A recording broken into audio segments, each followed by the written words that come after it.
புஸ்தகம் 4ஆம் அதிகாரம் 12ஆம் வசனம். 4ஆம் அதிகாரம் 12ஆம் வசனத்தோட வாசிக்க கேட்கலாம். பிரியமானவர்களே, உங்களை சோதிக்கும்படி உங்கள் நடுவிலே பற்றி எரிகிற அக்கினியை குறித்து ஏதோ புதுமையா ஒன்று இருக்குது என்று புதுமையா இருக்குது என்று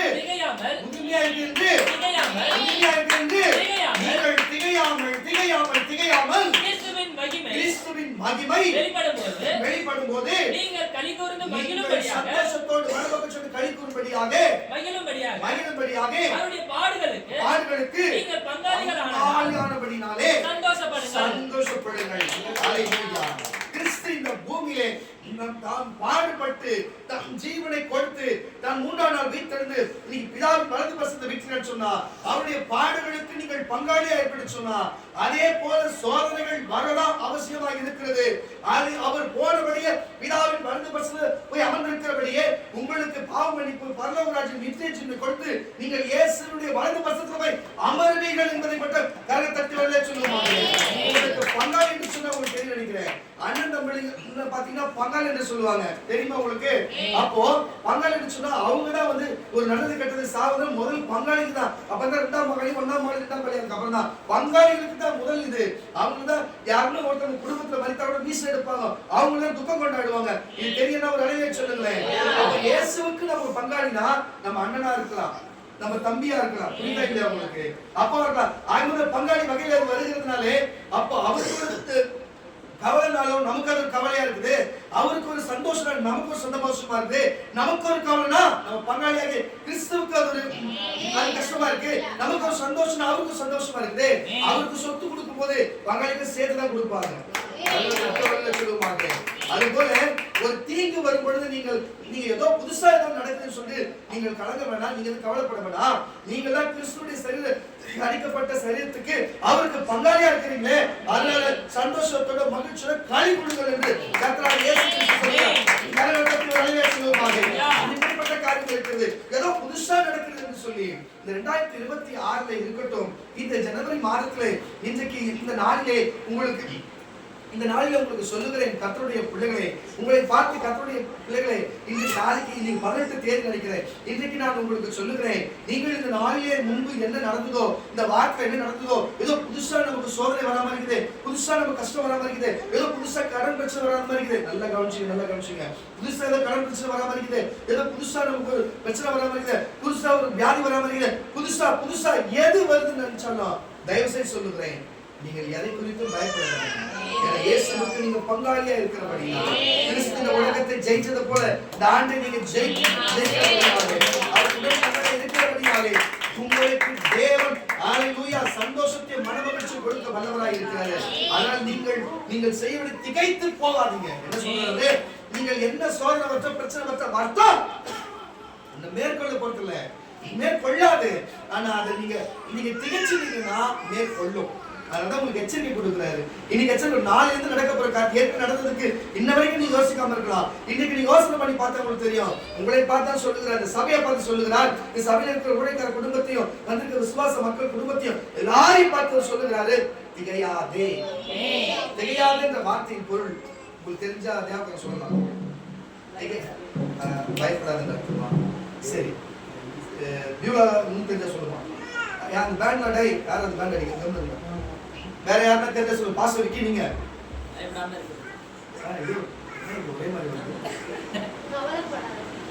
கரெக்டா சொல்லுங்க. கிட்டத்தட்ட அது மாதிரிதான். சொன்னா கேட்க மாட்டீங்களா? வார்த்தையை வரும்போது கவனிங்க, இந்த விஷயம் சொல்றேன். கவனிங்க. நான் சொல்லுகிற வார்த்தையில கவனிங்க. எதுக்கு நான் சொல்லுகிறேன்னு சொன்னா, திகையாதே என்ற பொருளின் அர்த்தம் என்ன தெரியுமா? குழப்பம். ஹல்லேலூயா. சில பேர் குழம்பி போயிருப்பாங்க தெரியுமா? என்ன பண்றது, ஏது பண்றது, என்ன செய்யறது. போலீஸ்காரன் வந்து ஸ்டேஷன் வா சொல்லிட்டா அப்படி சொல்லிட்டாங்கன்னு வச்சுங்களேன், ஐயோ போனா நம்ம ஜெயில போட்டுருவாங்களோ, நம்ம சிறையில போட்டுருவாங்களோ, நம்ம கொண்டுடுவாங்களோ, தூக்கு மேலே ஏற்றுவாங்களோ அப்படின்னு சொல்லி குழப்பம் நமக்கு ஒரு மாதிரி தோணும் பார்த்தீங்களா? அது பேர் தான் குழப்பம். புரியுதா உங்களுக்கு? ஹல்லேலூயா. அப்போ பாருங்க, இது போல ஒரு கவர்மெண்ட் ஆபீஸ்ல இருந்து வந்துட்டாங்க. உங்க கவர்மெண்ட் ஆபீஸ்ல ஸ்லம் போர்ட்ல இருந்து வந்திருக்கிற, நீங்க என்ன பண்றீங்க இந்த வீட்ல அப்படின்னு சும்மா கேட்டாங்கன்னு வச்சுக்கீங்களேன். நீங்க வாங்க ஆபீஸோட வாங்கன்னா ஐயோ வீட்டை சீ வச்சுருவானோ, நம்ம காசு கட்டு நம்ம வீட்டை விட்டு தட்டி விட்டு எல்லாம் கூட்டிடுவானோ தோணுமா தோணாது? தோணுது. அது பேர் தான் குழப்பம். அப்போ குழப்பமான ஆட்களும் இயற்கையாவே சில குழப்பமான ஆட்களா இருக்கிறாங்க. சிலர் வந்து சபைக்கு வராத தேவனே அவங்க குழப்பி விடுகிற காரியம் இருக்கிறது. தேவனால் குழப்பப்பட்டவங்க இருக்கிறாங்க, பிசாசினால் குழப்பப்பட்டவங்க தானே கெஞ்சாச்சு தானே குடிச்சு போய் சிந்தையில போய் குழப்பி தவிக்கிறவங்களும் உண்டு இருக்கிறாங்க. நம்ம இருக்கிறத வெளிப்படையா பேசுவோமே. விசுவாச சிலரை குழப்பி விடுகிறதும் உண்டு, தேவனை சிலருக்கு அதை அனுமதிக்கிறதும் உண்டு, சில தான் போதையினாலே குழம்பி போய் இருக்கிறவங்களும் உண்டு. இப்படி குழம்பி தவிர்க்கிற ஒரு காரியம் தான் அதோடைய நம்ம அந்த காலத்துல பேசுற மொழி என்னவா இருக்கிறது? திகையாதே என்று சொல்லி. இப்ப நம்ம நடைமுறையில பேசுகிறது குழப்பமா இருக்கிறான்ப்பா, குழம்பி தவிக்கிறான்ப்பா அப்படி சொல்றோமா? இது இப்ப பேசுகிற மொழியா இருக்கிறது. அல்லேலூயா. கரங்களை தட்டி வரல சொல்லுவாங்க. ஒரு குழம்புங்கிற ஒரு காரியத்தை பார்த்து, குழப்பி கொண்டு இருக்கிற காரியத்தை பார்த்து, செயல்படாத யோசித்து கொண்டு இருக்கிற காரியத்துக்கு பேர் தான் என்னவா? திகையாதே என்று. மறுபடியும் பசங்க வாசிக்க கேட்கலாம். பிரியமானவர்களே, உங்களை சோதிக்கும்படி உங்கள் நடுவில் பற்றி எரிகிற அக்கினியை குறித்து ஏதோ புதுமை என்று திகையாமல், நீங்கள் ஏதோ புதுசா நமக்கு ஒன்று நடக்க போகுது என்று நீங்கள் குழப்பாம, என்னடா இது நல்லா போயிட்டு திடீர்னு கால் அடிப்படுது, நகம் லேசா ரத்தம் வருது, என்ன இது புதுசா இருக்குது, கால் ஒரு அடிபடுது, போகும்போது காக்கா கத்திச்சு கால் ஒரு அடிபடுது, என்ன பண்றது என்னவோ அப்படின்னு திகையாதே, குழப்பம் அடையாதே. யாரோ ஒரு சொல்லி கை தட்டுற மாதிரி இருக்குது, அதெல்லாம் கவனிக்குது. கருத்து சொல்லுவாங்க. தேவன் உனக்காக ரத்த சிந்தித்தாரு. தேவன் உனக்கு ஜீவனை கொடுத்த ஐஸ்வர்யத்தையும் ஆசீர்வாதத்தையும் கொடுத்திருக்கிறாரே, நீ திகையாதே. விட்டது வாசி. கிறிஸ்துவின் மகிமை வெளிப்படும்போது, அவர் மகிமை உன் வாழ்க்கையிலும் குடும்பத்திலும் உன் சபையிலும் வெளிப்படும்போது நீங்கள் களிகூர்ந்து, நீங்கள் அப்ப சந்தோஷப்பட்டு மகிழும்படியாக, நீங்கள் மகிழ்ச்சியா இருக்கும்படியாக அவருடைய பாடுகளுக்கு, அவர் பட்ட பாடுகளுக்கு நீங்கள் பங்காளிகளானதால் சந்தோஷப்படுங்கள். நீங்கள் அதை குறித்து சந்தோஷப்படுங்கள். எல்லாத்தையும் சிலுவையில வெற்றி சிறந்தார் அவரு. அதனால எந்த மனுஷனும் நமக்கு எந்த காரியத்தை செய்துவிட முடியாது, எந்த பிசாசும் செய்துவிட முடியாது. நம்ம ஒழுங்கா பாருங்க, கர்த்தருக்கு கீழ்ப்படிஞ்சா தேவனும் நமக்கு செய்துவிட முடியாது. 3 காரியத்தை நம்ம செய்ய முடியும். நம்ம ஒழுங்கா இருந்தா எந்த காரியம் திகைப்புக்கு உண்டான காரியம் எதுவும் வராது, குழப்பத்துக்கு உண்டான காரியம் வராது. நீங்க தெளிந்த புத்தி உள்ளவராக இருப்பீங்க, தெளிவுள்ளவராக இருப்பீங்க. இப்படி ஒரு காரியம் நடந்தது. என்ன காரியம் என்று பார்த்தா பாருங்க, எகிப்திலே இஸ்ரவேல் மக்கள், அது எபிரேய மக்கள் பாருங்க, அடிமை, அப்படி ஒரு அடிமைத்தனமா 430 ஆண்டுகள் அடிமைத்தனமா இருந்தார்கள். உங்களுக்கு தெரியும். அப்போ இறுதி நாள் தேவன் சொன்னார், நான் மீட்பேன், கானான் தேசத்துக்கு கொண்டு போய் சேர்ப்பேன், உங்க பிதாக்களுக்கு ஆணையிட்ட தேசத்துல கொண்டு போய் சேர்ப்பேன் நீங்கள் என்று சொல்லி அவர் மோசே என்னும் ஒரு ரட்சகனை அனுப்பி மோசேயை குறித்து போய் பார்வோனிடத்துல பேசி, பார்வோனும் இறுதி என்ன சொல்லிட்டேன்னா, சரி நான் அனுப்புகிறேன் என்று சொல்லிவிட்டு இறுதியில் என்ன செய்கிறான்னு சொன்னா, அவங்க எங்க போகிறாங்கன்னு சொன்னா, நல்லா கவனிங்க, அவங்க போகிற இடம் உங்களுக்கு ஸ்பீடா சொன்னா, இப்போ இங்க இருந்தா உங்களுக்கு திருப்பூர் தெரியுமா? திருப்பூர் வச்சுங்களா அந்த ரோடு, அந்த ரோட்ல இருந்து அப்படியே நடந்தே வந்து நம்ம வாட்டர் நம்ம பீச்சுக்கு போறோம் பார்த்தீங்களா, கரெக்டா வாட்டர் அக்கறை பீச்சுக்கு போறல, காக்கா பீச் போறோம்ல, கிட்டத்தட்ட அவ்வளவு தூரம் நடந்தே வந்து அந்த பீச்சுக்கு போயிட்டாங்க. பீச்சுக்கிட்ட போய் அங்கதான் அவங்க ஆராதனை பண்ண போறாங்களா. அவங்க என்ன கேட்கறாங்கன்னா, நம்ம போயிட்டு அந்த பீச்சுக்கிட்ட போய் ஆராதனை பண்ண, அந்த இடத்துல போய் ஆராதனை பண்ணோம் தேவனுக்கு சொல்லிட்டு கேட்டுட்டு வராங்க. அப்ப அவங்க கேட்டுட்டு வரும்போது இவங்க எப்பயுமே பார்த்தீங்கன்னா தூரத்துல இருந்து ஆள் வராங்க, ஒரு குறிப்பிட்ட தூரத்துக்கு. அப்புறம் வந்து செய்தி போன் கிடையாது, கடியில ஒரு போக முடியாது, ஒரு குதிரையோ ஒரு காரியத்தை கொடுத்து தூரத்துல நிக்க வச்சிருவாங்க ஆட்களை. அவங்க வந்து ஸ்பீடா வந்து தூரத்துல பார்த்துட்டு இங்க மாதிரி ஆள் வராங்கன்னா அவங்க போய் கடற்கரை போயிட்டு இருக்கிற ஆளுங்கிட்ட போய் ஆளுங்க வராங்க, உங்களை படையெடுத்து வராங்க போங்கன்னு சொல்லி எச்சரிக்கை கொடுத்ததுக்காக ஒரு 5 கிலோமீட்டர்ல 4 கிலோமீட்டர்ல ஆட்கள் நிறுத்திருப்பாங்க. புரியுதா உங்களுக்கு? திருப்பூர்ல இருந்து வரும்போது 4 இடத்துல 4 குதிரையை வச்சுன்னு ஆள் இருக்கிறாங்கன்னு வச்சுக்காங்க, நீங்க போங்க, நம்ம எதிர்த்து பின்னால யாரா வராங்கன்னா நம்ம முன்னாடியே 4 இடத்துல 4 ஆள் வச்சிருப்பாங்க. அப்போ ஒரு சத்தத்தை கொடுத்தா சத்தம் கேட்கற தூரத்துல இருந்து கல்வி வந்துடும். புரியுதா உங்களுக்கு? இப்படிதான் அந்த நாட்கள்ல வந்து எதிரிகளோட தப்பிக்க இருந்தது. அது போல என்ன நடக்குதுன்னு சொன்னா, அவர்கள் அங்க போய் இருக்கும் பொழுது பார்வை என்ன செய்யறா, இவர்கள் என்ன செய்கிறார்கள், இவர்கள் இப்படியே குழம்பி இங்க சுத்தி திரிகிறார்கள் என்று அவர்கள் எண்ணி எப்படி இப்ப இப்படியே அவங்க குழம்பி சுத்தி கொண்டு இருக்கிறாங்க. அவங்க போக வேண்டிய இலக்குக்கு போல. அதனால நம்ம என்ன பண்ணுவோம்னா அவங்க விடக்கூடாது. அவனுக்கு எப்படி ஓடுவானுங்க, அந்த பக்கமும் ஓட முடியாது, மலை இருக்கு, இந்த பக்கம் ஓட முடியாது, நடுவில் சமுத்திரம் இருக்குது. நம்ம போய் படையெடுத்து போனா பாருங்க, படையெடுத்து அவன் மட்டும் வரல, அவன் சேனை மட்டும் வரல, அந்த ஊர் ஜனமே வந்துக்குது. வந்து எல்லாரும் என்ன பண்ணிருக்காங்க, அங்க இருக்கிற இஸ்ரவேலர்களை பிடிக்க வகை தேடி கிட்ட வரும்பொழுது உங்களுக்கே தெரியும் தேவன் என்ன சொல்லுகிறார், கீழ்காற்றை அனுப்பி செங்கடல் ரெண்டா பிளக்குது. செங்கடல் ரெண்டா பிளக்குது. எல்லாருமே செங்கடல் நடந்து போக வேண்டிய இலக்குக்கு போயிட்டாங்க, வெளியில போயிட்டாங்க. அப்படியே போயிட்டாங்க. அவங்க அதுக்கப்புறம் வராங்க, வந்து நடுவுல வந்து உள்ள நடுவுல வரும்போது அவங்க கரை ஏறாங்க. கரை ஏறனோட காத்து நிக்குது.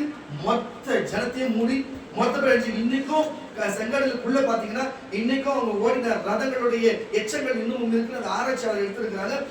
அது உண்மையா நடந்த சம்பவம் என்பது ஜனங்கள் இன்னைக்கு அது ஆராய்ச்சியாளர்கள் அது நம்புகிறாங்க. எதுக்கு நான் சொல்லுகிறேன்னா, இப்படிப்பட்ட ஒரு சம்பவம் தேவனுக்கு கீழ்ப்படிஞ்சு தேவன் சொன்ன வார்த்தை கேட்டு அவரை ஆராதிக்கும்படிக்கு போய் அந்த இடத்துல போயிட்டு இருக்கும் பொழுது இப்படிப்பட்ட காரியம் நடந்திருக்கிறது. நம்ம ஏற்கனவே வாசித்த அந்த வசனம் மறுபடியும் வாசிக்க கேட்கலாம்.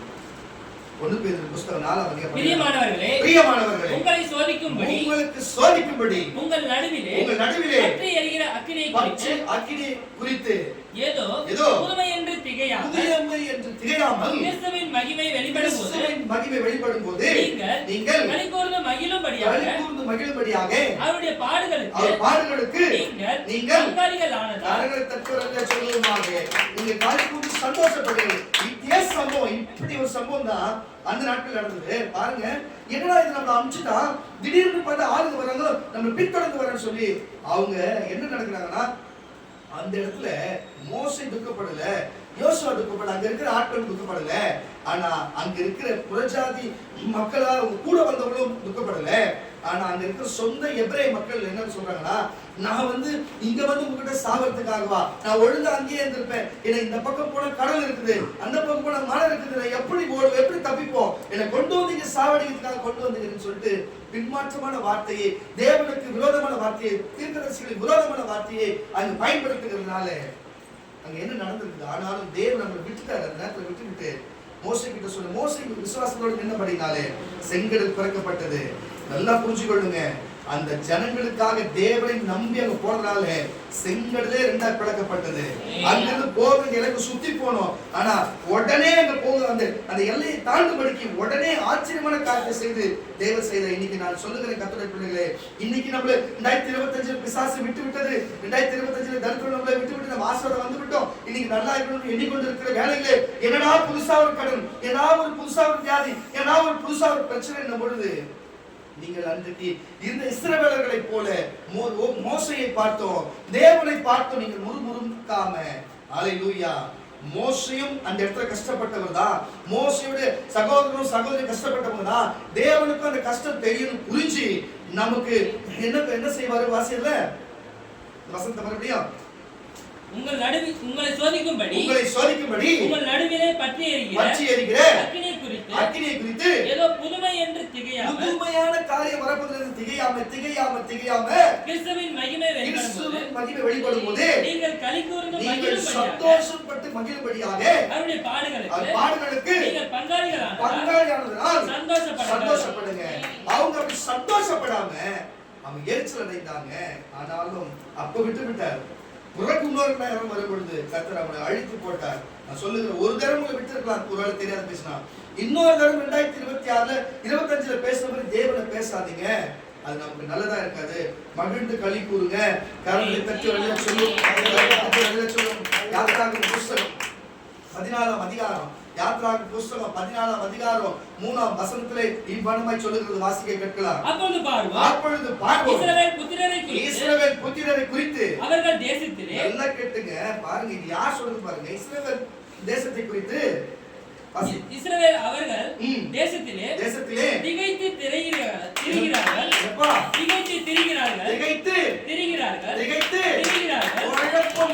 குழப்பம் பைத்தியமாயி திகைத்து திரிகிறாங்க. பைத்தியத்தை போல குழம்பி திரிஞ்சிருக்கிறாங்கப்பா. அவங்க இப்படி போறது அப்படி போறது தெரியாத நடுவுல மாட்டிட்டு இருக்காங்க. வாசி. வனாந்திரம் அவர்களை அழைத்து போட்டது என்று அவர்களை அழைத்து போட்டது என்றும் சொல்லுவான்.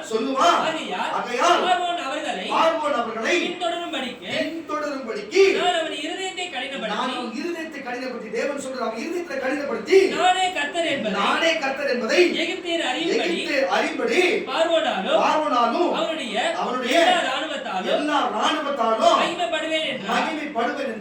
அவர்கள் அப்படியே செய்தார்கள். அப்படியே சொல்லுங்க வாசனேவா.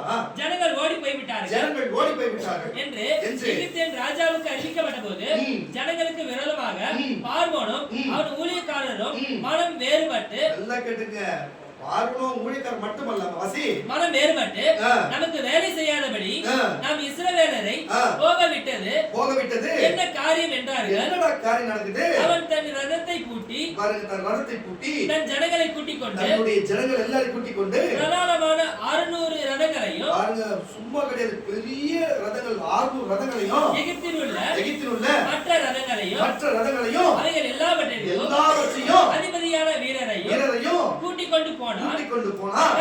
கர்த்தர் எகிப்தின் ராஜாவாகிய பார்வோனின் இருதயத்தை கடினப்படுத்தினார். அவன் இஸ்ரவேல் புத்திரரை பின்தொடர்ந்தான். இஸ்ரவேல் புத்திரர் பலத்த கையுடன் புறப்பட்டு போனார்கள். எகிப்தினுடைய பார்வோனுடைய சகல குதிரைகளோடும் ரதங்களோடும் குதிரை வீரரோடும் சேனையோடும் அவர்கள் தொடர்ந்து போய் சமுத்திர அண்டையிலே பாகால் சேவோனுக்கு எதிரே, நல்ல கேட்டுங்க, பாகால் சேவோனுக்கு எதிரே இருக்கிற ஏதோ பள்ளத்தாக்கி, ஒரு பள்ளத்தாக்கிலே பாளையம் இறங்கி இருக்கிற அவர்களை கிட்டினால் பார்வோன் சமீபித்து வருகிற போது, பார்வோன் கிட்ட வரும்போது, பக்கத்துல வரும்போது இஸ்ரவேல் புத்திரர் தங்கள் கண்களை ஏறெடுத்து பார்த்து, நல்லா பார்க்கறோம், ஐயோ என்னடா வர கண்களை ஏறெடுத்து பார்த்து எகிப்தியர் தங்களுக்கு பின்னே வருகிறதை கண்டு மிகவும் பயந்தார்கள். அப்பொழுது இஸ்ரவேல் புத்திரர் கர்த்தரை நோக்கி கூப்பிடுறாங்க. எப்படி கூப்பிடுறாங்க பாருங்க, என்ன சொல்லி கூப்பிடுறாங்க வாசி. அன்றியும் அவர்கள் மோசேயை நோக்கி எகிப்திலே வேலைக்குழிகள் இல்லையா என்றார்கள். பாருங்க, அவங்க சுடுகாடு கிடையாதாடா, என்னை இந்த வந்து கடல்ல சாவடிக்கிட்டு வந்துக்கிறியா, அங்க பிரேத குழிகள் இல்லையா, வனாந்திரத்திலே நாங்க சாகும்படிக்கு எங்களை கொண்டு வந்தீர். நீர் எங்களை எகிப்திலிருந்து புறப்பட பண்ணினால எங்களுக்கு இது செய்தது என்ன? நாங்கள் எகிப்தில இருக்கும்போது நாங்கள் எகிப்தியருக்கு வேலை செய்ய ஓதும் கரங்களை தட்டி எத்தனை வசனம்? 12 கரங்களை தட்டி எல்லாம் சொல்லுங்க. அப்ப இப்படிப்பட்ட காரியத்தை சொல்லும்போது நடாவிகள் அவ்வளவு தூரம் கஷ்டப்பட்டு வரும்போது திருப்பியும் தேவனிடத்திலையும் ஊழியக்காரர்கிட்ட பேசும்போது எவ்வளவு கஷ்டத்தை இருக்கும். கஷ்டம் இருக்குமா இருக்காதா? ஆனாலும் கேட்டவங்க இருந்துட்டு போட்டோம், கேட்காத தேவனுக்காக கீழ்ப்படிஞ்சவங்க உண்டு. தேவன் உடனே அவங்களுக்கு என்ன சொல்றாரு? 15 வாசி. அப்பொழுது கர்த்தர் மோசேயை நோக்கி நீ என்னிடத்தில் முறையிடுகிறது என்ன? நீ என்கிட்ட முறையிடுகிறது என்ன? புறப்பட்டு போங்கள் என்று இஸ்ரவேல் புத்திரருக்கு சொல்லு. நீ உன் கோலை ஓங்கி உன் கையை சமுத்திரத்தின் மேல் நீட்டி சமுத்திரத்தை பிளந்து விடு. சமுத்திரத்தை நீ பிளந்து வா. அப்பொழுது இஸ்ரவேல் புத்திரர் சமுத்திரத்தின் நடுவாக வெட்டாந்தரையில் போல நடந்து போவார்கள். யார் சொல்றா கர்த்தருடைய பிள்ளைகளே? பாருங்க, அங்க பார்வோன் வந்து துரத்தி வரலன்னா, அப்படிப்பட்ட ஒரு பிரச்சனை வரலன்னா, நல்லா புரிஞ்சுக்கோ, அப்படிப்பட்ட ஒரு பிரச்சனை வரலன்னா செங்கடல் பிளக்க வேண்டிய வேலை என்ன இருக்கு? செங்கடல் பிளக்கணும்னா பார்வோன் துரத்தி வரணும். இஸ்ரவேலரை பார்வோன் துரத்தி வந்ததுனால சகல சேனையோடு துரத்தி வரும் பொழுதுதான் அங்கே செங்கடல் பிளக்கப்பட்டது. பார்வோன் அவன் வேலையை பார்த்துட்டானா செங்கடல் திறக்க வேண்டிய அவசியம் இல்லையே. கொஞ்சம் கொஞ்சமா கடலை சுத்தி அந்த தீவோடு சுத்தி அவன் தாண்டி போயிருக்கலாம். கரெக்டா இல்லையா? எத்தனை ஆண்டுகள் கழிச்சு போயிருப்பாங்களோ இல்லையோ. ஆனா நான் சொல்லுகிறேன் கர்த்தருடைய பிள்ளைகளே, ஆனால் பார்வோன் துரத்தினால் தான் செங்கடல் திறக்கப்பட்டது. இன்றைக்கு நான் சொல்லுகிறேன், இன்றைக்கு பிசாசுகளை சோதிக்க வருகிறதோ, மனுஷனுடைய வாழ்வுடா செய்யறோ, வேலையில தொல்லை கொடுக்கிறார்களோ, குடும்பத்தை தொல்லை கொடுக்கிறார்களோ, அக்கம்பக்கத்தில் தொல்லை கொடுக்கிறார்களோ, யார் உங்களுக்கு எடுத்து தொல்லை கொடுக்கிறாங்களோ, அப்பொழுதுதான் தேவன் மோசையோடு இருந்தது போல உன் கூட இருந்து செங்கடல்ல எல்லாத்தையும் பறக்க செய்கிற தேவனா இருக்கிறார். செங்கடலை போல ஒரு அற்புதம் உன் வாழ்க்கையில செய்யணும்னா பார்வோன் போல எவனா வந்துதான் ஆகும். ஆனா பார்வோன் வந்து அங்க இருக்கிற எபிரேயர்கள் ஒன்றும் செய்யவில்லை. அவர்கள் தாண்டி போனார்கள். இவன் நடுவே வந்து மாட்டினான். புரியுதா இல்லையா உங்களுக்கு? வருவான், அவனே மாட்டுவான், அவனே சிக்குவான். ஆனா நீங்கள் காக்கப்படுவீங்க. நீங்க செய்யக்கூடாத காரியம் அது திகைக்க கூடாது.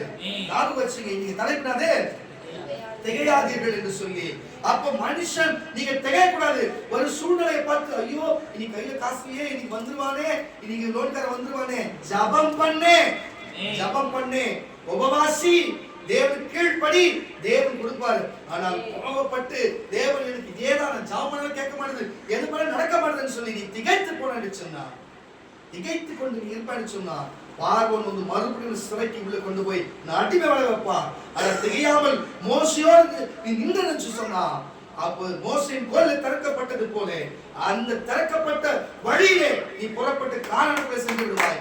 என்னோட மட்டும் புரிஞ்சுக்கோ, கர்த்தருடைய நீ திகைக்கூடாது. கர்த்தருடைய பரிசுத்த பிள்ளைகள், இந்த விடுதலை சுவிசேஷ ஊழியத்தில் இருக்கிற கர்த்தருடைய பிள்ளைகள் ஒருவரும் ஒரு காலம் திகைக்க கூடாது.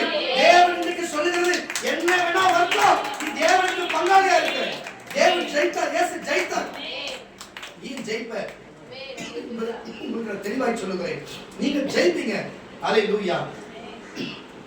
பாருங்க தானியேலுடைய வாழ்க்கையில பாருங்க, பெல்ஷாத்சருடைய காலத்துல பாருங்க, தானியேலுடைய நாட்கள் பெல்ஷாத்சருடைய காலகட்டத்துல என்ன நடக்குதுன்னு சொன்னா, பாருங்க அவர் தூக்கி கொண்டு இருக்கிற வேலையில ஒரு எழுத்து வந்து எழுதுகிறது. ஒரு வேலை வந்து ஒரு எழுத்து எழுதுகிறது. உன்னுடைய ராஜ்யம் ரெண்டா பிரிக்கப்படும், அது ஒரு அழிவின் விளிம்புக்கு போகும், உன் தகப்பனோடு இருந்தது போல உன் ராஜ்யங்கள் இப்படி இருக்கும் அப்படி இருக்கும் என்று அது எழுதி இருக்கிறது. அதோடைய அர்த்தம் அப்படித்தான் இருக்கிறது.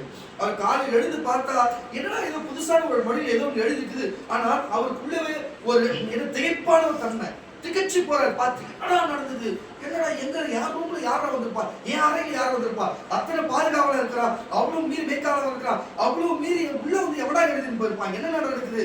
அப்ப இது ஏதோ ஒரு ஆவி சம்பந்தப்பட்ட காரியமா தான் இருக்கு, இது இயற்கைக்கு அப்பாற்பட்ட காரியமா இருக்குது, இது என்னன்னு தெரியலையே என்று திகைத்து போனான்.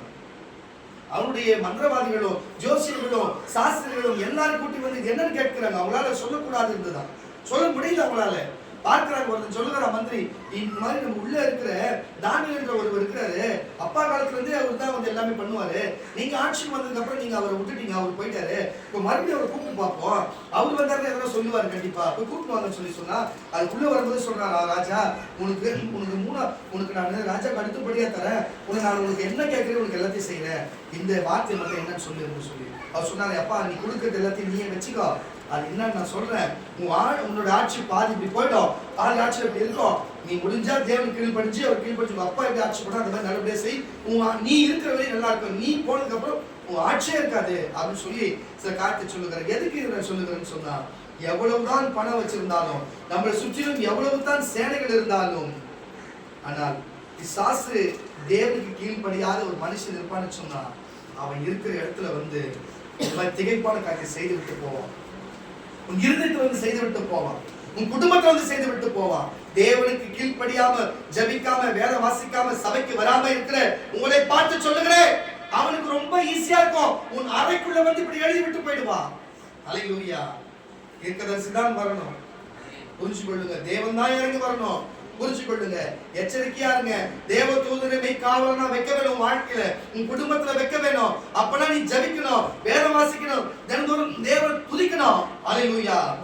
இல்லைன்னு சொன்னா விசுவாச பாருங்க, தேவன் உன் வாழ்க்கையில் எழுதுவார்னு சொன்னா, நாளைக்கு நடக்க போற காரியத்தை தமிழ்ல நீ புரியுற மொழியை எழுதுவார், நீ படிக்கிற மொழியை தெலுங்குல எழுதுவார், நீ படிக்கிற மொழியை ஆங்கிலத்துல எழுதுவார். புரியுதா இல்லையா? இப்படி இருக்குது மகளே, இப்படி இருக்குது மகனே, நீ எச்சரிக்கையா இருந்து அவரே வந்து உனக்குள்ளே எழுதி கொண்டு நீ என்னென்ன செய்ய வேண்டும்னு சொல்லுவார். அது வசனத்தை எழுதுவார், நீ பார்த்து படிக்கும்போது அர்த்தம் இருக்கும்.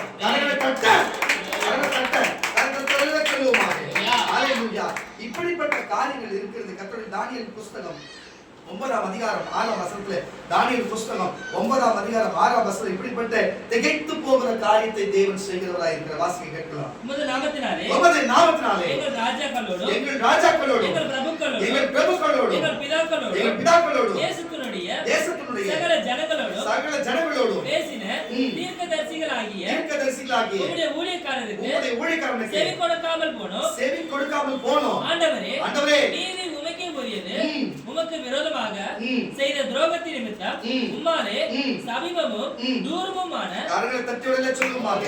ஒரு தீர்க்கதரிசியை விட்டு தானியேலை விட்டு இப்படி போனா என்ன நடக்கும்? தானியேலை விட்டு அவர் ஓரப்பட்டாங்க. இவங்க ஆட்சி பிடிச்சோன்னு இவங்க வந்துட்டாங்க. ஆனா தீர்க்கதரிசியை மதிக்கல. ஆனால் தேவ தீர்க்கதரிசி மதிக்க ஒரு காரியத்தை வச்சாரு. அதே தானியேல் புஸ்தகம் 5ஆம் அதிகாரம் 9ஆம் வசனம் வாசியம்.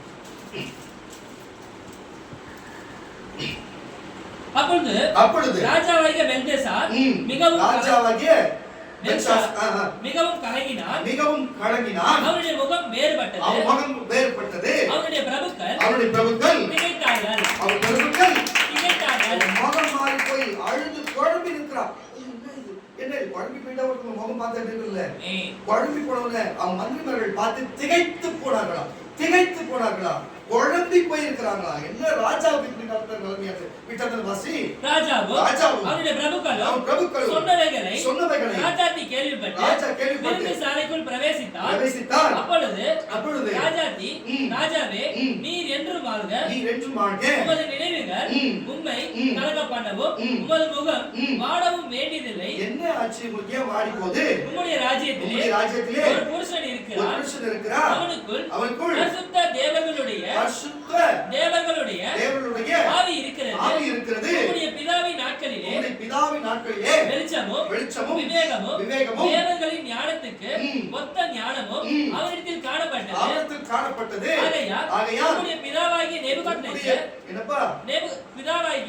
நேபுகாத்நேச்சர் என்னும் ராஜாவானவர் அவனை சாஸ்திரிகளுக்கும் ஜோசியர்களுக்கும் கல்தையர்களுக்கும் குறி சொல்லுகிறவர்களுக்கும் அதிபதியாக வைத்தார். கரங்களை தட்டி விட சொல்லுங்க. எல்லாருமே கீழதான். அதனால சொல்ல பாருங்க. இந்த வருஷம் கூட நிறைய பேர் என்ன தீர்க்க சொல்லிக்கிறாங்கன்னு தெரியல, என்னென்ன ஜோசியம் சொன்னாங்கன்னு தெரியல. சுத்தி வச்சு பார்த்தாலும் அதான் டம்மியா போ நம்ம சொல்லதான் வரும். ஏன்னா உங்களுக்கே சொல்லுங்க, உங்களுக்கு நான் வீடியோல கூட காமிச்சேன். இந்த மாதிரி எடப்பாடி பழனிசாமி தான் வாய்ப்பு, அவர் தான் ஜெயிப்பாருங்க. ஸ்டாலின் தோத்தே போவாருங்க. ஆனா நம்ம தான் சொன்னோம் மத சார்பற்ற கூட்டணி தான் ஜெயிக்கும்னு சொன்னோம். பயங்கரமா திமுக அவ்வளவு அத்தனை எம்எல்ஏ ஜெயிச்சதே கிடையாது, மைனாரிட்டியா தான் இருக்கும். ஆனா இந்த வாட்டி மெஜாரிட்டியா ஜெயிச்சது. கர்த்தர் சொன்னா சூரியனை பார்த்து சாஸ்திரம் சொல்லுவாங்க, வாஸ்தவம் தான் இல்லைன்னு சொல்லுவாங்க. கோள்களை பார்த்து சொல்லுவாங்க, இல்லைன்னு சொல்ல வரல. ஆனா அந்த கோள்களையும் சூரியனை உண்டாக்கினவர் நம்ம சொல்றாரு. விதிமுறைகள் இருக்கிறது, அதை பயன்படுத்துறாங்க, இருக்கட்டும். ஆனா அதை உண்டாக்கினவரே நம்ம நேரடியா சொல்லும் பொழுது அது போல அவங்க எல்லாருமே தானியேல் தீர்க்கதரிசிக்கு கீழே தான் இருந்தாங்க. வாசி. குறி சொல்லுகிறவர்களுக்கும் அதிபதியாக வைத்தார். ராஜாவினால் பெல்ஷாத்சார் என்னும் பெயரிடப்பட்ட அந்த தானியேலுக்குள் சொப்பனங்களை நிர்ணயிக்க பண்ணுகிறதும் புதை பொருள்களை வெளிப்படுத்துகிறதும் கருக்கானவைகளை தெரிவிக்கிறதுமான அறிவும் புத்தியும் விசேஷித்த ஆவியும் உண்டென்று காணப்பட்டது. இப்பொழுது தானியேல் அழைக்கப்பட்ட மட்டும் எத்தனை வருஷம் பாத்து 12 வருஷம் உனக்குள் தேவர்களின் ஆவி உண்டென்றும் வெளிச்சமும் புத்தியும் விசேஷித்த ஞானமும் உன்னிடத்தில் காணப்பட்டது என்றும் உன்னை குறித்து கேள்விப்பட்டேன். இப்பொழுது இந்த எழுத்தை வாசிக்கிறதற்கும் இந்த எழுத்தை நீ கொஞ்சம் வாசிப்பதற்கும் இதன் அர்த்தத்தையும் எனக்கு தெரிவிக்கிறதற்கும் எனக்கு சொல்வதற்கு சாஸ்திரிகளும் ஜோசியர்களும் முன்பாக அழைத்து கொண்டு வரப்பட்டார்கள். ஆனாலும் சொல்ல முடியல. ஆனாலும் இந்த வசனத்தின் அர்த்தத்தை வெளிப்படுத்த அவர்களால் கூடாமல் போயிற்று. பொருள்களை வெளிப்படுத்தவும் கருத்தானவளை தெரிவிக்கவும் உன்னை குறித்து கேள்விப்பட்டேன். நீ இப்பொழுது நீ இந்த எழுத்தை வாசிக்கவும் இதன் அர்த்தத்தை எனக்கு தெரிவிக்கவும் உன்னால் கூடுமானால் இந்த ரத்தாம்பரமும் கழுத்திலே பொற்சாபமும் தரிக்கப்பட்டு ராஜ்யத்திலே மூன்றாம் அதிபதியா இருப்பாய் என்றார். மூன்றாவது அதிபதியா வைக்கிறேன்றாரு.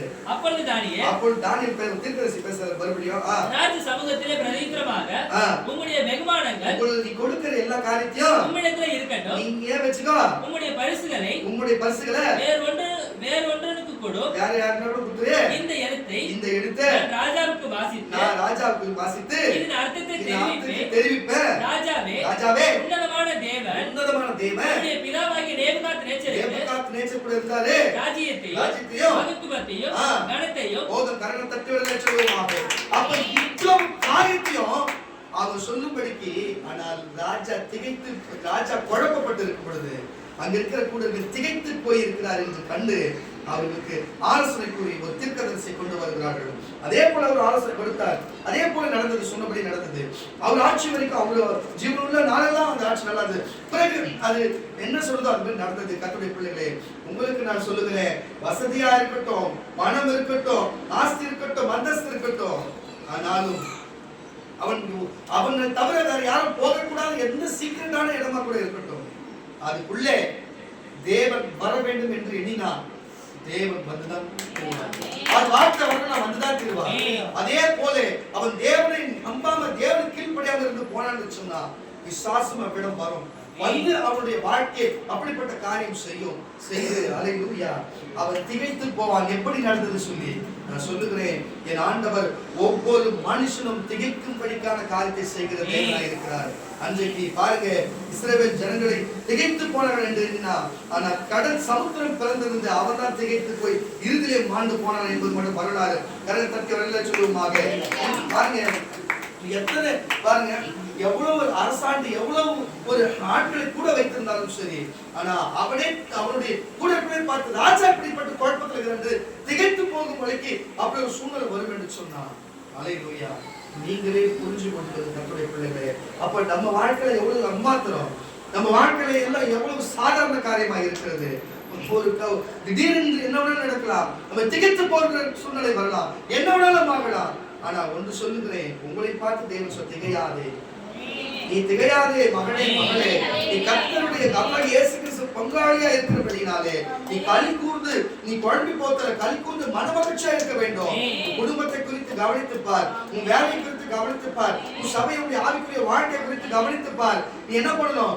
ஒழுங்கா ஜெபிக்கணும், ஒழுங்கா கீழ்ப்படினோம், கர்த்தருக்கு என்று வாழணும், ஜெபிக்கணும், வேத வாசிக்கணும், சபைக்கு வரணும், ஊழியக்காரர்கள் ஆலோசனை கேட்டு நடந்து கொள்ளணும். இந்த காரியத்தை 4 காரியம் செய்யும் பொழுது கர்த்தர் உன்னை திகைப்பு உண்டாக்காமல் உன்னை பார்த்து மற்ற திகைப்பாக போக செய்வார். உன் எதிரிகள் திகைத்து போவார்கள், உன்னை நேசிக்கிறவர்கள் திகைத்து ஆச்சரியப்படுவார்கள். என்னடா இவன் எப்படிப்பட்ட ஆட்களா இருக்கிறான், இவன் எப்படிப்பட்டதா இருக்கிறான்னு சொல்லி உன்னை பார்த்து மக்களை திகைத்து போக வைப்பார். நீ ஒருபோதும் திகைத்து போவதில்லை, நீ மகிழ்ந்து களி கூறுவாய், நீ மிகுந்த சந்தோஷம் அடைவாய். இயேசு அதைத்தான் சொன்னார். இயேசுவுக்கு நீ பங்காளியா இருக்கிற கர்த்தருடைய பிள்ளையே, நீ அப்படிப்பட்ட காரியத்தை செய்ய. வாசிக்க கேட்கலாம். உபாகத்தின் புஸ்தகம் 28ஆம் அதிகாரம் 28ஆம் வசனம். உபாகத்தின் புஸ்தகம் 28ஆம் அதிகாரம் 28ஆம் வசனத்தில் கூட என்ன நடக்கிறது பாருங்க. யோசுவா எல்லாரையும் கூப்பிட்டு கொண்டு வருகிறார். ஐயோ, நம்ம இந்த இடம் விட்டு போக வேண்டுமே, இந்த இடத்துல இந்த சேனைகள் வந்துமே, இந்த இடத்தை விட்டு போகலாம் நமக்கு ரொம்ப கடினமான காரியம் ஆயிடுது, அவர்கள் நம்ம மேற்கொண்டு விடுவார்கள் என்று சொல்லி ஜனங்களை முறையிடுகிற பொழுது, அப்ப நியாயப்பிரமாணத்தை பெட்டி எடுத்துக்கொண்டு நம்ம கானானுக்குள்ளே பிரவேசிக்க போகிறோம், 3 நாட்களுக்குள்ள போகிறோம் என்று இருக்கிற வேலைகளை கடைசியிலே அவங்க கடந்து வந்த தூரத்தில் இருக்கும்போது யோர்தான் நதி வெள்ளம் புறப்பட்டு போகிற சூழ்நிலை, அந்த இடத்துக்கு தாண்ட கால் வச்சா அடிச்சுன்னு போயிடுறோம். அப்படிப்பட்ட ஒரு சூழ்நிலை இருக்கும் வேலையிலே என்ன நடக்குதுன்னு சொன்னா, அவர்கள் தலையில தூக்கி வச்சுக்கிட்டு நியாயப்பிரமாண பெட்டி கொண்டு வருகிற வேலையிலே அவர்கள் யோர்தானில் கால் வைக்கும் பொழுது யோர்தான் அப்படி குவியலாக ஐஸ் கட்டி எப்படி மாறும். தண்ணியில ஆறுல ஐஸ் கட்டி நின்று பார்த்துக்கிறீங்களா, நிறைய ஐஸ் கட்டியா நிற்கும். இங்கே குளிர் பிரதேசத்துல அது போல அந்த இடத்துல வெட்டாந்திர வெயில் வர இடத்துல அது அப்படி குவியலாய் மாறி அவங்க போக எப்படி செங்கல் வழிவிட்டதோ, அதே மோசைக்கு தேவன் கொடுத்த நியாயப்பிரமாணத்தை பெட்டி எடுத்துக்கொண்டிருக்கிற யோசுவாவோடு வரும்பொழுது கால் வைக்கும் பொழுது யோர்தான் அப்படி பின்னிட்டு குவியலை போல் மாறினது. யோர்தானை கடந்து போனார்கள். நான் சொல்லுகிறேன் கர்த்தருடைய பிள்ளைகளே, அப்படிப்பட்ட விவேப்பான அப்படிப்பட்ட காரியத்தை செய்கிற தேவனாய் இருக்கிறாரு நாம் வழிபடுகிற தேவன். வாசிக்க கேட்கலாம்.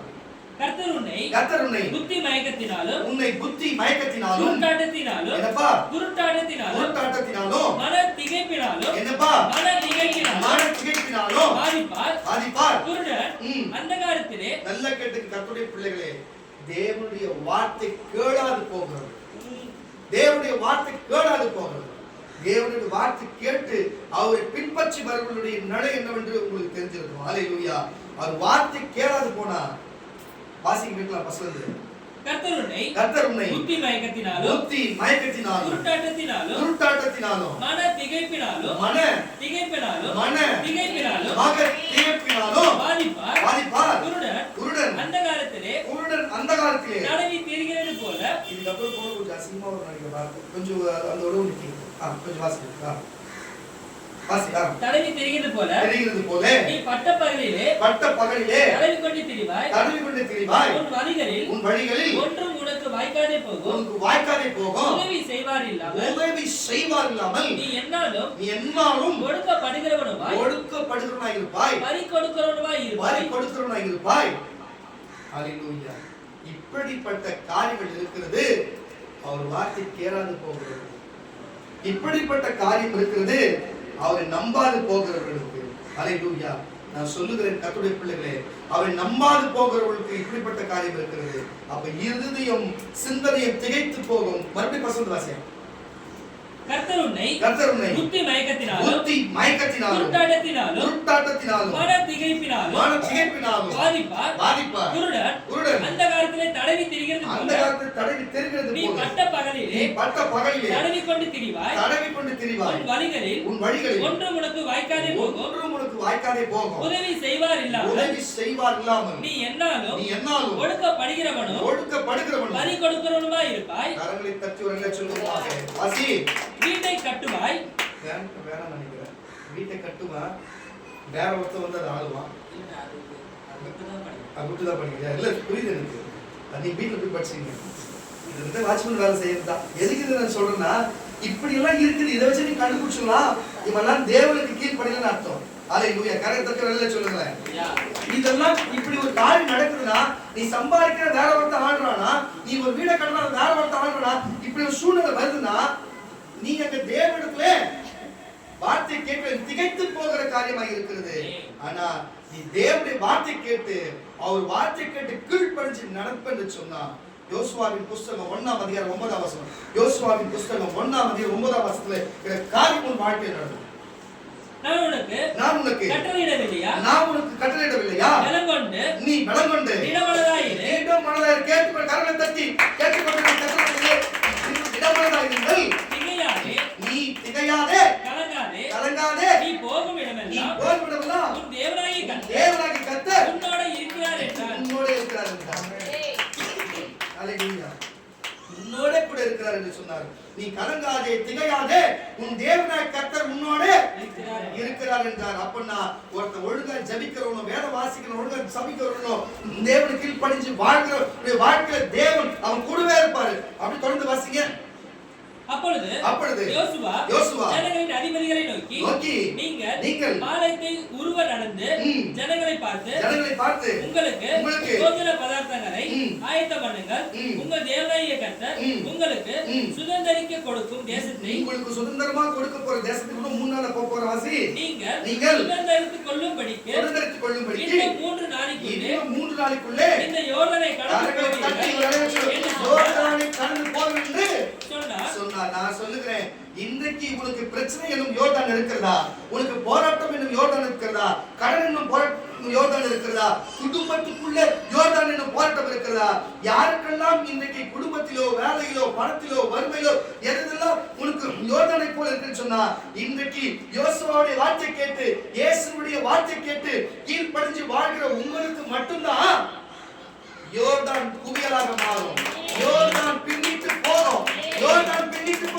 யோர்தான் குவியலா மாறும். நீங்கள் யோர்தானை கடந்து உங்கள் இலக்குக்குள்ள இருக்கிற 3 நாட்களுக்குள்ள போவீங்க. இன்னைக்கு சொல்லுகிற கர்த்தருடைய பிள்ளைகளே, நீங்கள் இந்த 3 நாட்களுக்குள்ளே நீங்க போகிற காரியம் வெற்றியாக இருக்கும். நீங்க செய்கிற காரியம் வாய்க்கப்படும். வெற்றி தடைகள் 3 நாட்களுக்குள்ளே வரும். ஹல்லேலூயா. உனக்கு வர வேண்டிய தடைகள் உடைக்கப்பட்டு 3ஆம் நாள் வரும். ஹல்லேலூயா. உனக்கு அதை கொடுப்பேன்னு சொன்னவர் அவர் கரெக்டா 3ஆம் நாட்கள் கொடுப்பார்.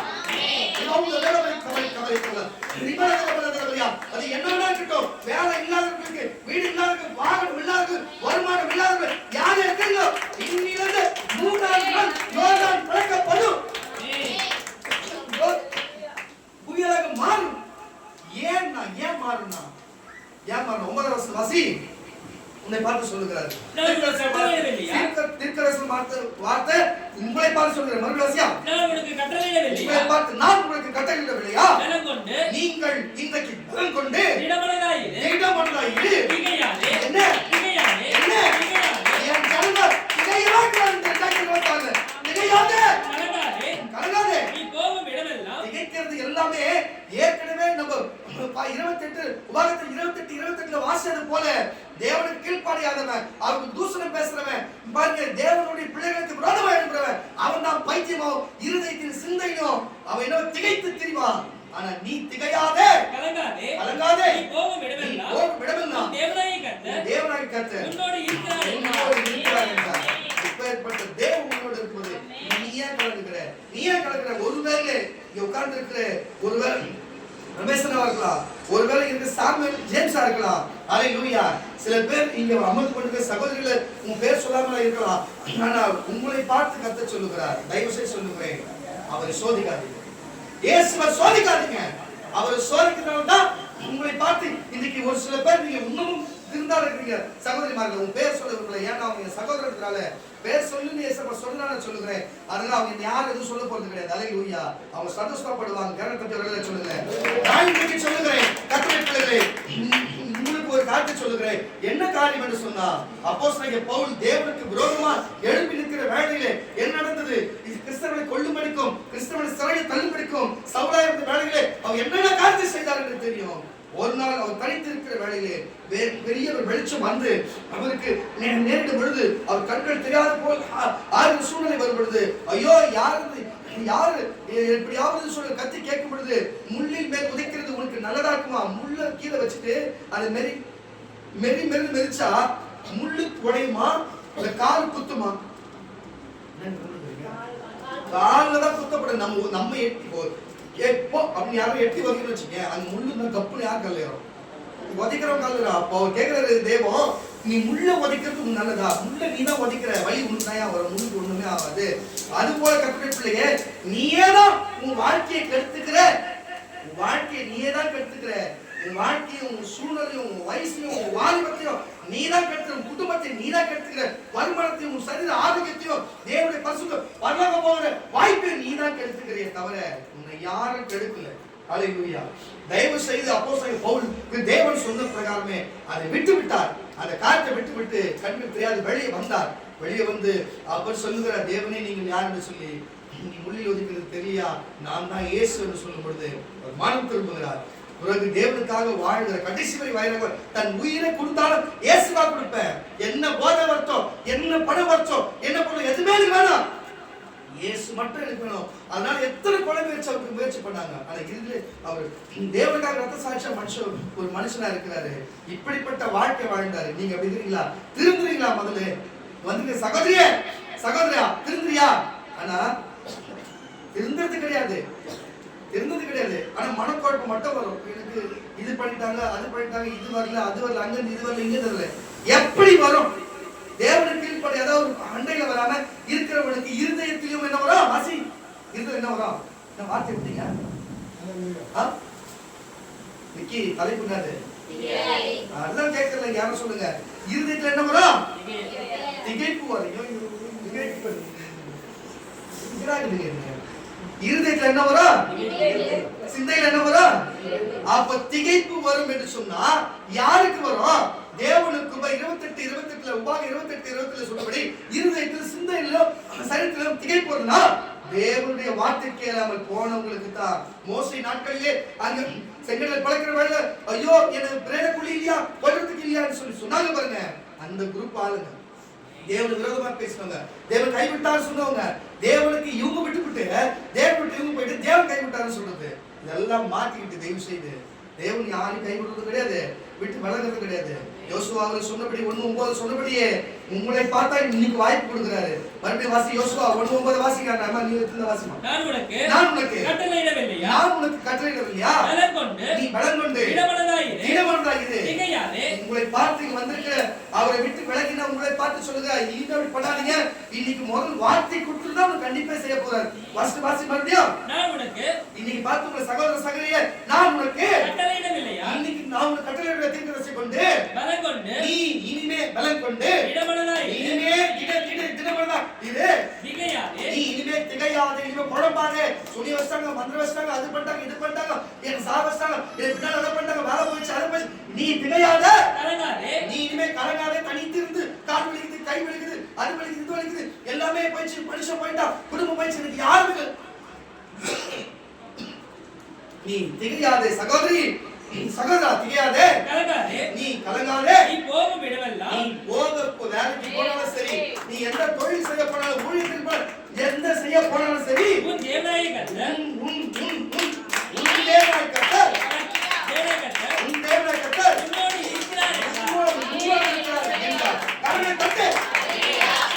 ஆனா நீ செய்ய வேண்டியது என்ன? அப்போஸ்தலன் பவுல் பாரு, அவர் என்ன செஞ்சார்? அவர் என்ன செஞ்சார்?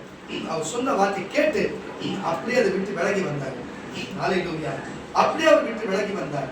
அதனால்தான் கர்த்தர் பெரிய மாற்றத்தை, திகைப்பான காரியத்தை அவர் மாற்றி அவருக்கு அப்படிப்பட்ட காரியம் செய்யப்பட்டது. கர்த்தருடைய பிள்ளைகளை நீங்கள் புரிஞ்சு கொள்ளுங்க. கர்த்தருடைய பிள்ளைகளை புரிஞ்சு கொள்ளுங்க. வாசிக்கிற மார்க்குவின் புஸ்தகம் 10ஆம் அதிகாரம் 32ஆம் வசனம். மார்க்குவின் புஸ்தகம் 10ஆம் அதிகாரம் 32ஆம் வசனத்தை வாசிக்க கேட்கலாம். பின்பு அவர் எருசலேமுக்கு பிரயாணமாய் போகையில் இயேசு அவர்களுக்கு முன்னே நடந்து போனார். அவர்கள் திகைத்து கரங்களை தட்டி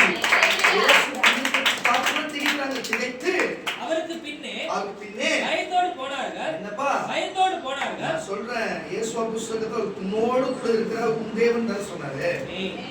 இயேசு கூட சீஷர்கள் நடந்து போறாங்க. ஏன் இயேசுவை பார்த்தா திகைச்சாங்க? ஏன்னா இயேசு வேற இடத்துக்கு போறது, வேற இடத்துக்கு போனார்.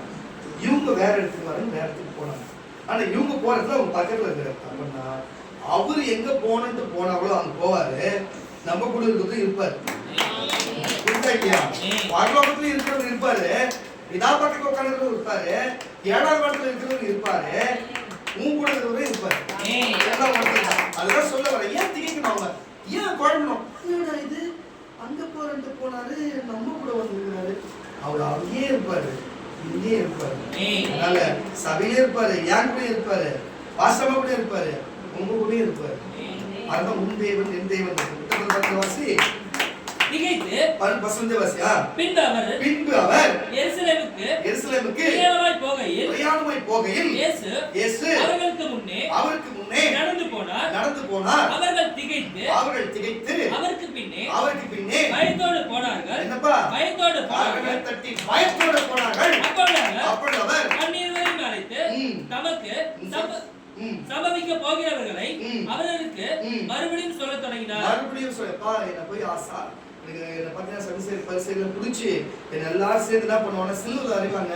நீங்க பயப்படாதீங்க. வாசி சொல்ல தொடங்கினார். இதோ எருசலேமுக்கு போகிறோம், அங்கே மனுஷகுமாரன் பிரதான ஆசாரியரிடத்திலும் வேத பாரகரிடத்திலும் ஒப்பு கொடுக்கப்படுவார். அவர்கள் அவரை மரண ஆக்கினைக்குள்ளார்கள். கரண தட்டி உள்ள சொல்லுவோமாக. அப்போஸ்தலர் நடபடியின் புஸ்தகம் 9ஆம் அதிகாரம் 6ஆம் வசனம். அப்போஸ்தலர் நடபடியின் புஸ்தகம் 9ஆம் அதிகாரம் 6ஆம் வசனம். அப்போ தேவன் எங்க வேணாலும் இருப்பார். அதான் சொல்லுவார். தேவன் பாருங்க மரிச்சிட்டாருன்றாங்க, முன்னால உயிர்த்தெழுந்தாருன்னாங்க, பரலோகம் போயிட்டாருன்றாங்க. ஏன் இங்க பவுல் கிட்ட வராரு? பரலோகம் போய் ஒரு 10 வருஷம் கழிச்சு தான் யாருக்கு காட்சி கொடுக்குறாரு? பவுல் காட்சி கொடுக்குறாரு. அப்போ யோசுவா சொன்னபடி அவரு இயேசு உயிரோடு இருக்கும்போது கூட அவருக்கு வேற சீசன் அங்க போக முடியும்.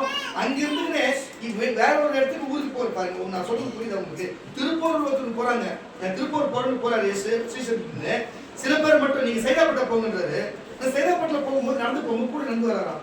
பார்த்துன்னா இவர் அங்க போற இங்க எப்படி வந்தாரு ஆச்சரியப்பட்டாங்க, திகைச்சு படம். புரியுதா? இங்க உங்களுக்கு எங்க வேணாலும் இருப்பாரு, எங்க வேணாலும் வர முடியும். அவர் தானியேல் போய் அந்த வார்த்தையை தெளிவுபடுத்தி சொன்னார் பாருங்க. அந்த ராஜாவுக்கு எழுத கூட முடியும், இருதயத்தில் எழுத முடியும், வீட்டில் வர முடியும், உங்களுக்கு விரோதமாக நிர்மூலமாக்க முடியும். அது புரிஞ்சுக்க. வாசியா வசனம்.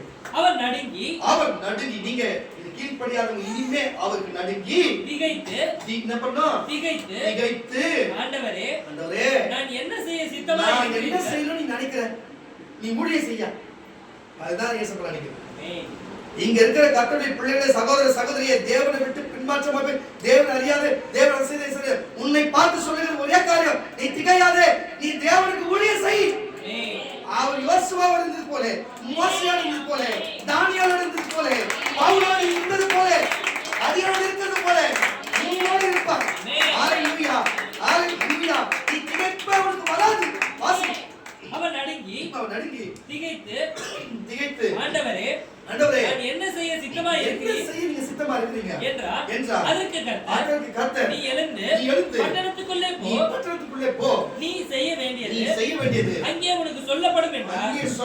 என்றார். ஹalleluya. ஜனங்கள் புரியுதல்ல தெரியல 5 வாசி முதல் புரியுதா பாருங்க. அதற்கு அவர் ஆண்டவரே நீர் யார் என்றார். நீர் யார் என்றார். அதற்கு கர்த்தர் நீ துன்பப்படுத்துகிற இயேசு நானே. இயேசு நானே. பதில் இயேசு தானே. நீ துன்பப்படுத்து. அது முன்னாடி வசனம் கூட வாசிங்க. நாங்க அவர் பிரயாணமாய் போய் தமஸ்குவில் சமீபித்த போது கிட்ட பக்கத்துல வந்த போது சடுதியிலே உடனே வானத்திலிருந்து ஒரு ஒளி அவனை சுற்றி பிரகாசித்தது. அவன் தரையிலே விழுந்தான். அப்பொழுது சவுலே நீ என்னை ஏன் துன்பப்படுத்துகிறாய் தன்னுடனே சொல்லுகிறார். உங்களை பார்த்து சொல்லுகிறாரு. அந்த இருக்கிற பிள்ளைய ஒவ்வொரு பேர் சொல்லி உயிரில் சொல்லுது. ஏன் என்ன துன்பப்படுத்துகிறாய்? எப்படி சவுலே சவுலே ஏன் என்ன துன்பப்படுத்துகிறாய் என்று சொல்லுகிறது போல மனம் திரும்பாத சகோதர சகோதரியே உன்னை பார்த்து ஏன் என்ன இன்னும் துன்பப்படுத்துகிற என்று ஒரு சத்தத்தை கேட்டார். அதற்கு அவர் ஆண்டவரே நீர் யார் என்றார். அதற்கு கர்த்தர் நீ துன்பப்படுத்துகிற இயேசு நானே. நீ துன்பப்படுத்துகிற இயேசு நானே என்று சொல்லுகிறார். பவுல் மனம் திரும்பினார். தயவு செய்து மனம் திரும்ப விட்டது வாசி. முள்ளில் உதைக்கிறது உனக்கு கடினமாம் என்றார். கஷ்டமா இருக்காதா? அவன் நடுங்கி திகைத்து ஆண்டவரே அவன் திகைத்து குழம்புறான். என்னடா நான் அந்த ஆளுக்காக நான் ஜனங்கள் கொல்லப்பட போனேன், என்னாலும் துரோகம் செஞ்சேன். ஆனா அவர் வந்து என்ன முள்ளில் சரியாப்பா நீ ஏன்கிட்ட வந்து பேசுறது? திகைத்து குழந்தை திகைத்து போனா ஆண்டவரே நான் என்ன செய்ய என்றார். அதற்கு கர்த்தர் நீ எழுந்து பட்டணத்துக்குள்ளே போ. நீ செய்ய வேண்டியதை அங்கே உனக்கு சொல்லப்படும் என்று சொன்னார். என்ன சொல்லப்படும் என்று சொல்லுகிறேன். நீ மனம் திரும்பு, தேவனுக்கு ஊழியம் செய். நீ இருக்கிற வாழ்க்கை அவருக்காக வாழ்ந்து விட்டு போ. நீ திகையாத, நீ குழம்பாத, இது அதுன்னு சொல்லி குழம்பாத. இருக்கிற வாழ்க்கை நீ திகையாம அவருக்கு ஊழியம் செய். குழம்பி போகாத. உனக்கு ஊழியம் செய்யற வாழ்க்கை. அல்லேலூயா. அவர் யோசுவாவோடு இருந்தது போல உன்னோடு இருந்து அவர் யோர்தானை பின்னிட்டு போக செய்வார். யோசுவாவை போல செங்கடலை பிளக்க செய்ய வாழ்க்கையில புரிஞ்சுக்கோ. இன்னைக்கு நான் சொல்றேன், அவருக்காக நீ ஊழியம் செய்வேன் என்று சொல்லுவான்னு ஒரு காரணத்தை பற்றி ஒரு அழகா சொல்லுவேன்.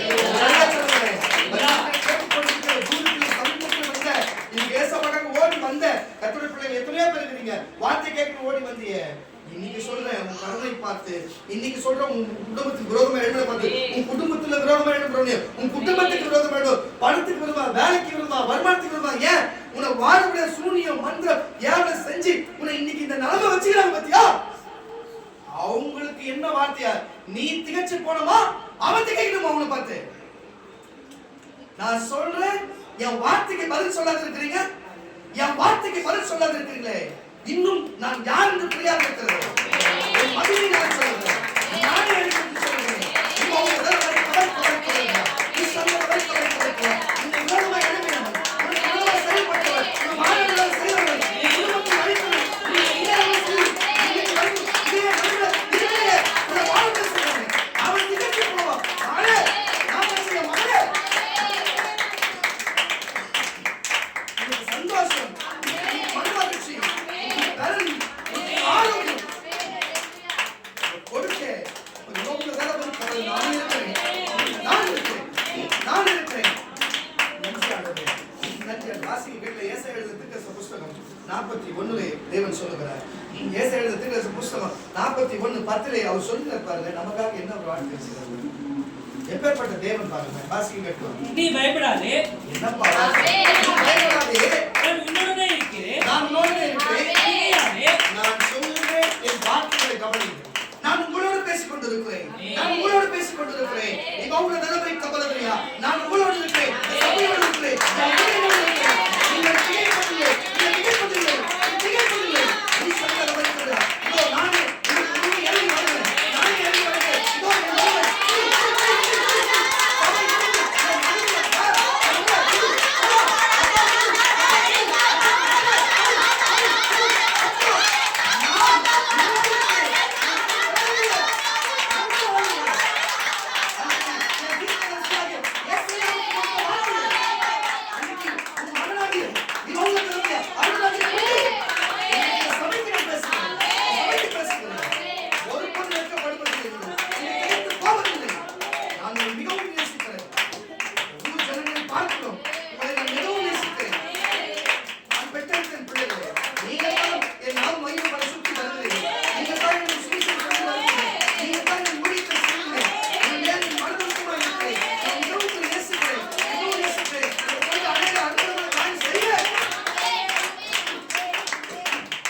நீங்க வெட்கப்படுவதில்லை.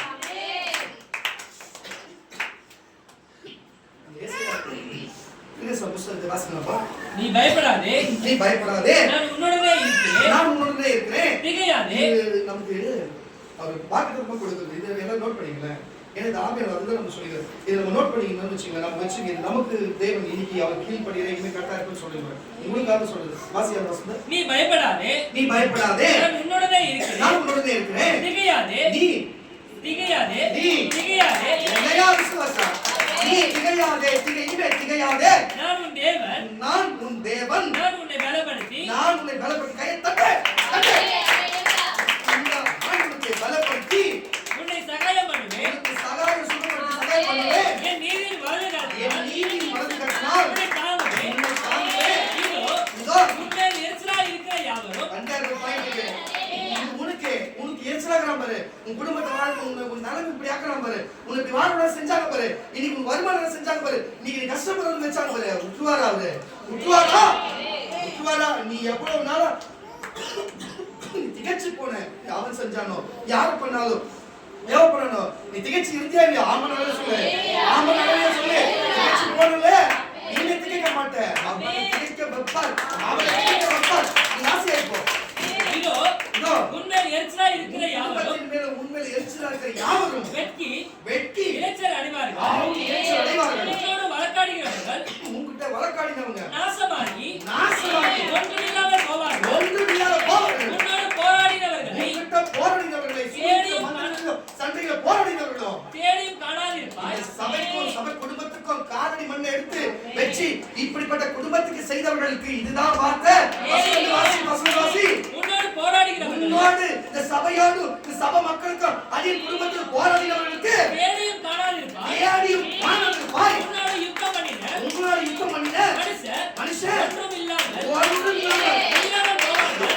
ஹalleluya. உங்களுக்கு இருக்கிறது சொல்லலாம். ஆனா ஒன்றுமில்லாத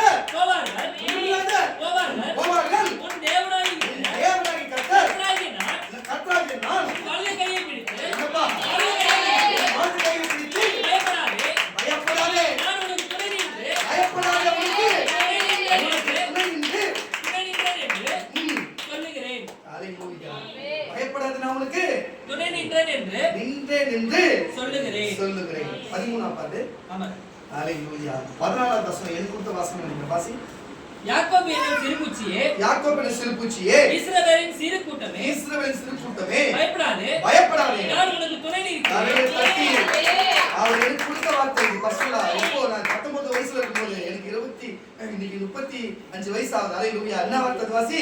யாக்கோபு என்னும் சிறுபூச்சியே, இஸ்ரவேலின் சிறு கூட்டமே, பயப்படாதே, நீ பயப்படாதே. நம்மள பார்த்து சொல்ல பயப்படாதே, நான் உனக்கு துணை நிற்கிறேன் என்று கர்த்தரும் இஸ்ரவேலின் பரிசுத்தருமாகிய மீட்பர் உரைக்கிறார்.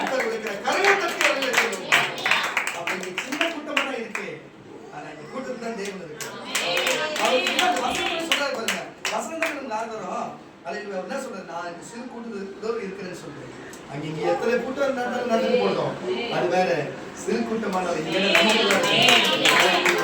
நீ இனிமே கவலைப்படாத. கவலை என்று சொல்லப்படுது திகையாதம்மா. சகோதரி அம்மா, நீ திகையாதம்மா. கஷ்டப்படாத. பணத்தை பார்த்து கஷ்டப்படாதம்மா. பிரச்சனை பார்த்து கஷ்டப்படாத. வேலையை பார்த்து கஷ்டப்படாத. நகையை பார்த்து கஷ்டப்படாத. சகோதரா, வியாதியை பார்த்தோம், நோயை பார்த்தோம், பிரச்சனை பார்த்தோம், போதையை பார்த்தோம், சூனியத்தை பார்த்து மந்திரம் பார்த்து திகையாதையா. தேவன் யோசுவாவோடு இருந்தது போல, மோசேயோடு இருந்தது போல, தானியேலோடு இருந்தது போல, அப்போஸ்தலனாகிய பவுலோடு இருந்தது போல, அடியனோடு இருக்கிறது போல உங்களுடைய இருக்காரியா. கைவிட மாட்டேன் திகையாதுன்னு சொல்றாரு. எனக்கு மேல ஒரு வார்த்தை தேவையா? நம்பினா போதும். நம்பி அவருக்காக ஓட்டினா நான் சொன்ன வார்த்தை எல்லாம் கிரியேஷன். ஆனா நம்பாதவங்களுக்கும் தேவனுக்கு கீழ்ப்படியாதவங்களுக்கும் தேவனுடைய பிள்ளைகளுக்கு சபைக்கு விரோதமா செஞ்சவங்களுக்கு என்ன நடக்கும்னா, உபாகம் 28:28 வாசிங்க. உபாகம் 28:28 வாசிங்க.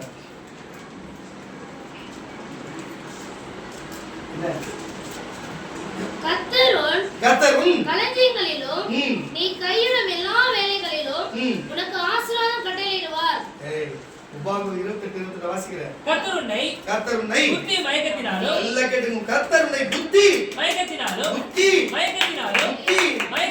இப்படிப்பட்ட காரியங்களுக்கு புத்தி மயக்கத்தினாலும் உருட்டாட்டத்தினாலும் என்ன பண்றதே தெரியல. குருட்டாட்டத்தினாலும் மன திகைப்பினாலும்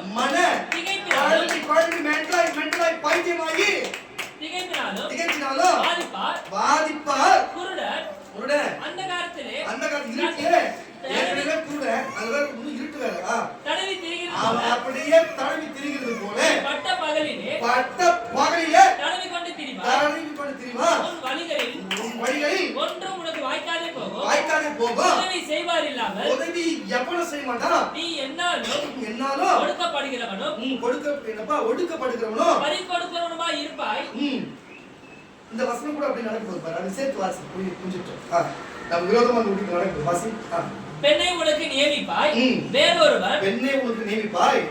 வேறொருவர் அவனுடன் சயனிப்பான் வீட்டை கட்டுவாய் அதிலே குடியிருக்க மாட்டாய் திராட்சை தோட்டத்தை நடுவாய் அதன் பலனை அனுபவிக்க மாட்டாய் உன் மாடுகள் கண்களுக்கு முன்பாக அடிக்கப்படும் நீ அதிலே ஒன்றும் புசிப்பதில்லை உன் கழுதை உனக்கு முன்பாக கொள்ளையிட்டு கொண்டு போகப்பட்டு உனக்கு திரும்ப அகப்படாமல் போகும் உன் ஆடுகள் உன் சத்துருக்களுக்கு கொடுக்கப்படும் விடுவிப்பார் ஒருவரும் உனக்கு இல்லாது இருப்பார்கள் ஒருவரும் இல்லாதபடிக்கு குமாரரும் குமாரத்திகளும் அந்நிய ஜாதிகளுக்கு கொடுக்கப்படுவார்கள். தட்டி ஒரு அடிக்க சொல்லுவாங்க. இவங்களை யாரு ஊழியக்காரனுக்கும் ஊழியக்காரன் குடும்பத்துக்கும் சபைக்கும் ஊழியம் செய்யற பிள்ளைகளுக்கும் விசுவாச மக்களுக்கும் விடுதலை சுவிசேஷ ஊழிய ஸ்தாபனத்தில் இருக்கிற பிள்ளைகளுக்கு விரோதமா செய்கிறவர்களுக்கு தேவனை ஏற்றுக்கொள்ளாத மக்களுக்கு இந்த சாபம் ஏற்படுத்தும். ஆனால் இதை சார்ந்து விடுதலை சுவிசேஷம் சார்ந்து ஆசீர்வதித்த சபைக்குள்ள இருந்து தேவனை விசுவாசித்து தினமும் ஜெபித்து வேதம் வாசித்து பாருங்க தினமும் ஜெபித்து வேதம் வாசித்து சபைக்கு வந்து ஊழியக்காரர்கிட்ட ஆலோசனை கேட்டு செய்கிறவங்களுக்கு ஏசாயா 41:10 தொடர்ந்து இருக்கு ஆசீர்வாதம் உங்க தலையின் மேல் இறங்கும். பிள்ளைகள் மேல் இறங்கும். உங்களுடைய மனைவி மேல் மகள் மேல் உங்களுடைய கணவன் மேல் இறங்கும். வீட்டின் மேல் இறங்கும். உன் கையின் மேல் இறங்கும். நீ செய்கிற காரியத்தின் மேல் இறங்கும். அந்த ஆசீர்வாதம் இறங்கும். கரங்களை தட்டி அலையில சொல்லுமா. ஹalleluya. விசுவாசிக்கிறவர்கள் நன்றி ஆண்டவரே. விசுவாசிகளை எழுதுங்க.